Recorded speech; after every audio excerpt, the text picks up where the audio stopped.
欢迎大家收听每晚一个恐怖故事。今晚已经是第12晚了。昨天我们说到，洛雷倒在地上，身上褪去了那件血色嫁衣。今晚我们精彩继续。醒来后的洛雷丝毫不知道发生了什么，我们也没敢告诉他。他的假期不多，所以没过几天，我们便又启程回去了。季言暂时和我们告别，因为他也要开始新的冒险，这样也正好，让我和洛雷一起回去。旅途中有美女相伴自然是好事，可是美妙的日子总是短暂。假期结束后的洛雷像换了个人，满脑子都是工作，什么如何刷版，如采访新闻，如何写稿。我终于明白他为什么年纪轻轻就是总编了，根本就是工作狂嘛。既然季言走了，我也自动回到社里，不再休假。没想到社长一见我就给了个任务，一个中年的中产阶级，也就是一个上了年纪的小资，或者可以叫老小资。据说他很喜欢用望远镜看远处，可能压力太大而产生了窥视别人的一种变态心理。不过其实这也无伤大雅。但是他突然死了，而且死于心肌梗塞。他没有这种病史，于是有人开始传言他看了不该看的东西，是被吓死的。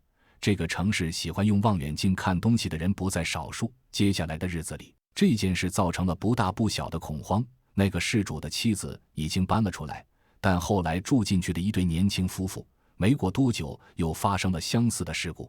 这次没死，不过男的疯了，一死一疯就让人不自觉地联想起来了。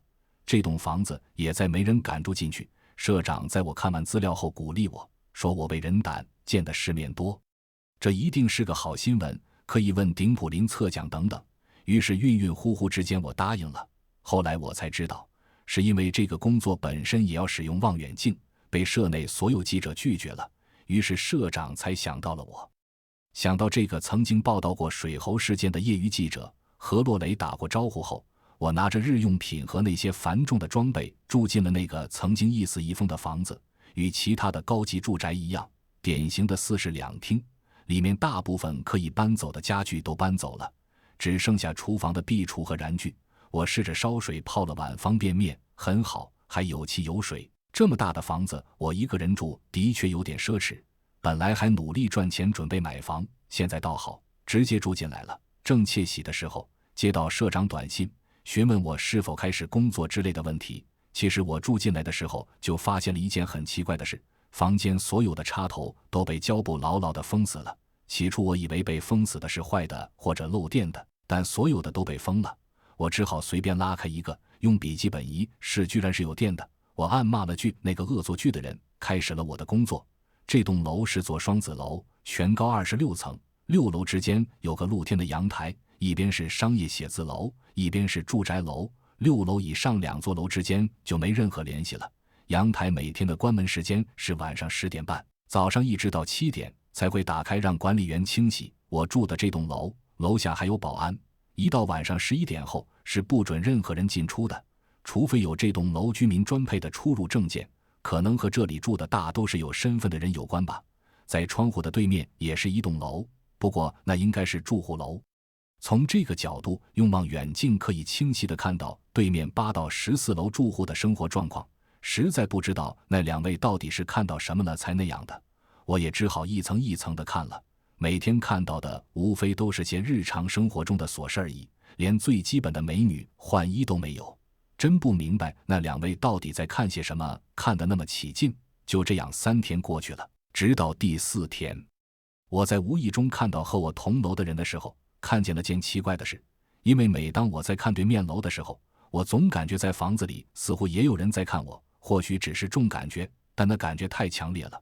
不过这房子除我之外确实空无一人，同楼里住的是一个年轻姑娘。我说过了，我没看见美女换衣服，但并不代表没看见美女。不过她换衣服的时候很小心，每次都拉紧窗帘，甚至连灯也不开，连看看影子的机会都不给我。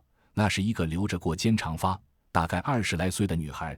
如果说洛蕾是那种具有都市女性干练、飒爽、富有个性的美的话，那这个女孩完全是一种天然未雕琢，一种原生态的美。我甚至略微替她担心，这种女孩如何在这冷暖为自知、炎凉无人问的社会上生活下来。她的脸上总带着莫名的悲伤，使我总有股想去抚摸她脸庞的冲动。当然，如果我可以的话，于是工作变成了每天都看着那个女孩。每天早上我都会一改日出三竿都叫不醒的态度，早早起床来看着她，因为她每天都很早起来，在房间里忙碌地走动，然后去上班。我庆幸我这种工作在现在算是不错的了，老总不太要求我们有固定的上班时间。有一次他突然转过头，我几乎以为他发现我了，还好他只是随意看了看。或许当人被窥视的时候都有种特别感觉，日子过得很快。一下我就到这里1个星期了，老总的电话打了一个又一个，询问我查得如何。其实我知道他心里更期待我的电话没人接，然后带一票人来这一看，发现我已经四肢冰冷，两眼发直，死状恐怖，横尸房间。随后我们报纸绝对大卖。当然如果我是他，我也会这么想。我总是一边应付着他，一边看着对面的女孩。我喜欢洛蕾，但对这个女孩表现出来的却是一种迷恋。我用望远镜看着她伏在桌子上写东西，看她吃饭，看她做家务，而且这么多天她都只是一个人，看来没有男朋友。难道连闺中密友也没有吗？这天是周末，我早早起来，直接走到望远镜前看着她的房间。或许我知道了为什么那2位也如此痴迷。没什么能比可以把自己喜欢的人一举一动都看在眼里更让人开心的了。但我同时又在想，我该不会步得他们的后尘吧？他没有像平时一样穿白色高领衬衫和黑色长裙，他把头发也扎到脑后，换了件运动服和跑鞋，看样子是准备锻炼了。我连忙刷牙洗脸，庆幸自己把那套多年未穿的运动服也带来了。本来准备衣服的时候，我就打算早上早起锻炼，但你知道这和大学那时候假期兴致勃勃地带着课本打算回家看书一样，只是个想法而已。当我来到楼下的时候，他刚好出门，沿着马路向东跑，我则跟在他后面，始终保持着几十米的距离。他应该不会察觉。我突然可以理解那些违行和偷窥的人了。如果他们和我一样处境的话，我正在计划着如何接近他，并且和他说话，正低头苦想的时候，没想到他在前面停住了。我自然没注意，居然撞到了他。对不起。我一紧张，说话就有点结巴了。他笑了笑，看着我，自己爬了起来，近距离看他更美。你也很喜欢跑步吗？他拍了拍腿上的土。还好吧，主要是工作老坐着容易变胖。我把目光看着别处和他说话，因为我一转过来就和他的大眼睛直接对视，那样的话我说话不利索。男孩子也怕胖吗？他抿着嘴笑了笑，我也笑了。他居然有如此好的亲和力，一下把人拉得很近。我忽然看见他的左手食指流血了，那血是暗红色，很浓稠，慢慢地从伤口流出来，很慢。你指头流血了。我掏出随身带的邦迪，这是我的好习惯，我一般外出活动都会带着。他感激地让我帮他贴上，这样一来我们又更近了一层。那一次的谈话让我知道，他原来就在我暂时住的双子楼里工作，叫林兰，是做广告设计企划的，刚来不久，工作压力很重。他还告诉我自己是外地人，在这里只好拼命工作。我就这样每天一边在这里用望远镜看着他，一边和他打着电话聊天，每天都打1个多小时。我正暗自高兴，平时这样打早就打爆的电话卡居然撑了这么久。你在干什么呢？林兰好奇地问。我在看着你呢。我不知为什么居然说出这样一句，说出来后自己都吓了一跳。骗人，话虽这样说，我在望远镜里还是看见他下意识地甩着头发四处看了看。呵呵，当然，你住那么高，我能看见你，我不成超人了吗？你喜欢我吗？林兰突然问道。我看见他拿着手机走到窗户前，我赶紧拉上窗帘。怎么突然这么问？我又有点结巴了，开个玩笑。对了，你住哪里啊？你对面。我不假思索地说出来，有时候反应太快也不是好事。我对面，那不是我工作的那栋双子楼吗？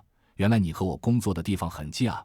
是的。这样吧，我过来坐坐。说着电话挂了。我如热锅上的蚂蚁，他要是来了，看见我房间这样，岂不是一切都知道了？我又用望远镜看了看，果然他家灯灭了。过了会儿，手机又响了，我以为是他的，但一看是洛磊的。欧阳，你还没睡呀？这不废话吗？睡了怎么接你电话？我只好敷衍道，就要睡了，小心身体啊，别太累了。我听老总说你被派去查那个奇怪的事了，所以打个电话问候你一下，怎样？是不是在电话那头感动得热泪盈眶了？如果你要感谢我的话，明天请我吃饭吧。这不明摆着以慰问为借口敲诈我吗？我哭笑不得，这里已经被林兰搞得快焦头烂额了。洛磊又来了，好吧好吧，岳总，明天我请你吃饭。我正要挂断手机，门铃响了，该不会林兰这么快就来了吧？好像有人来了，我去开门，明天见吧。我挂了手机，最后听见了洛磊说了句祝你一切平安。我一步步走进门口，随手看了看手机上的时间，上面赫然显示着11:40。我又看了看和林兰的通话时间，已经是11:14了。我的脑袋僵住了，任凭门铃在狂响，林兰是怎么上来的？这个时候手机又响了，是林兰。我门铃和手机的铃声交织在一起，在空荡荡的客厅回响。我咬了咬牙，接通了电话，里面依旧是他好听的声音。我知道你在门后面，开门啊！声音从手机里传出，我仿佛可以嗅到他话里不安的种子。我和他就隔着一道门，我颤抖着站在猫眼前往外看去，门外空无一人，但门铃却依旧狂响着。我发疯似的拔掉电源，门铃终于不响了，手机我也关上了。现在安静了，所有的声音一下都消失了。我抱着双腿缩在墙角，这时我看见了那原本进来被胶布死死贴住的插座。我终于知道前任男主人为什么要贴住它了。黑洞洞的插座里，我看见2根手指慢慢伸了出来，那是2节苍白的手指，但分明看得出非常纤细，那是女人的手指，或者说应该是林兰的，因为那根是纸上贴着我再熟悉不过的创可贴。手指慢慢地伸出来，非常的慢。我知道我的牙齿在打颤，也不知道哪里来的气力，居然猛地把手指硬顶了回去。然后我到处寻找着胶布，拼命地把所有的插座都死死地封起来。做完这些，我忽然如被掏空了一般，一下躺在了地板上。手机居然响了，我明明是关上了的，一下接着一下，铃声越来越大。我终于忍不住了，接通后我高喊：别折磨我了，我又和你没什么关系。那边沉默很久，什么声音也没有，只听见呼呼的风声。真的没有吗？你不是喜欢我吗？林兰的声音这时候听起来就像是魔鬼的祷告。没有，绝对没有，我从来没有喜欢过你。我大声喊叫着，声音在房间里回荡。那你为什么每天用望远镜看我呢？他的话让我一惊。你现在为什么不用望远镜看看我呢？就像你平时那样。林兰慢慢地说着，一个字一个字地进入我的耳朵。房间的灯忽然熄灭了，窗帘被风吹了起来，露出了那台望远镜。外面如雪的月光打在地板上，发出妖艳而着迷的光芒。我放下手机，身体不听使唤地爬了过去，把眼睛放在望远镜上，去看我天天看着的对面13层。我看见了，林兰也正在对面用着一台和我一样的望远镜看着我。她抬起头，满脸苍白的她对我笑了笑，那笑容我今生都难以忘记。我如同被蝎子或者毒蛇咬到一样，反射性地弹了出去，摔倒在地板上。我感觉身后有人，我没回头，一只冰冷的手绕过我的脖子，抚摸着我的脸。我看着那只手，手上的食指绑着一张创口贴。我知道后面是林兰，她就在我耳边轻轻地说话，呼出来的寒气让我全身一激灵。她说：当你在看我的时候，我也在看你。我的承受能力达到了极限，失去了知觉，醒过来已经是第2天了。明媚的阳光从窗口照了进来，正好照在我眼睛上。我抬起僵硬的身体，除了那被胶布封住的插座可以证明昨天发生的事以外，一切的一切都依然如故。我用望远镜望着对面，对面什么也没有，仿佛从来没住过人一样。我又跑到那个广告企划部，他们也说从来没有一个叫林兰的人在这里工作过。我不死心，又去询问对面楼的楼管，那是未上了年纪的大爷13楼吗？很久没人住了。自从很早以前一个漂亮的女孩跳楼后，就再没人来住过了。我料到是这种结果，只是诧异自己居然活了下来。收拾好东西的我顶着疲惫不堪的身体回到报社，大家都奇怪地问我是不是生病了。我只有报以苦笑。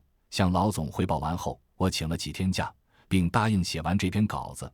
就当我要离开的时候，刚进门的小柳忽然叫住我：刚才我来的时候，有个姑娘叫我把这个信封给你，长得很漂亮的，穿白色上衣和黑色长裙。我接过信封，打开后只有一张用过的邦邦迪，信封里空空如也。一回到家，我就查找各大报纸新闻，终于知道林兰是在家被偷拍，然后被人把照片发到网上，最后羞愤间跳楼自杀。我呆呆地看着那则消息，根本没注意泪水已经滑落了下来。我的电话账单也显示，最近根本没有与除老总和洛雷以外的其他的人通过话。手机又响了，我一看是洛雷。欧阳，你病了吗？他关切地说。有点不舒服，不能请你吃饭了。我笑着说。傻瓜，我等下班过来带点菜给你吧。病人别乱吃东西，你们男孩知不懂的。我拿着电话，开心地和洛磊聊着天。林兰或许只是我的一个梦而已，梦醒了就要回到现实。或许我能早点遇见他，就不会只是一个梦。好了，各位听友，今晚的故事就到这里，让我们一起期待明天第13晚的故事吧。